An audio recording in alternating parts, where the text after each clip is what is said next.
Hello সবাইকে, আজকে একটা নতুন দিন, নতুন সকাল।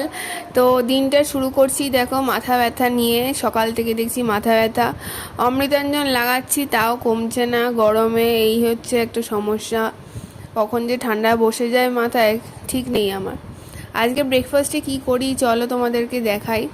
ব্রেকফাস্টে বেসন দিয়ে একটা রেসিপি তৈরি করছি, তো কি বলো তো দেখি তোমরা আগে। আর দেখো রেডি করে নিয়েছি, এটা বেসনের চিলা বলতে পারো। তো আর সাথে আমি অর্ডার দিয়েছিলাম সুইগি থেকে আলু পেঁয়াজ 1 কেজি করে 9 টাকা দামে দিচ্ছিল। আর এখানে 7টা লেবু কিনেছি, মোসাম্বি লেবু, খুব ভালো মিষ্টি খেতে। ওটা দাম বেশি 69, আর এই আলু পেঁয়াজটা অফারে পেয়েছি। আর তারপরে দেখো আমি আজকে চিলি চিকেন রান্না করব, তাই জন্য চিকেনগুলো ভাজছিলাম আর বর ক্যামেরা করে দিচ্ছিল, আর মুখের সামনে মোবাইলটা নিয়ে চলে আসছিল। চোখটা দেখো আমার কেমন ঢুকে ঢুকে যাচ্ছে, গরম তো।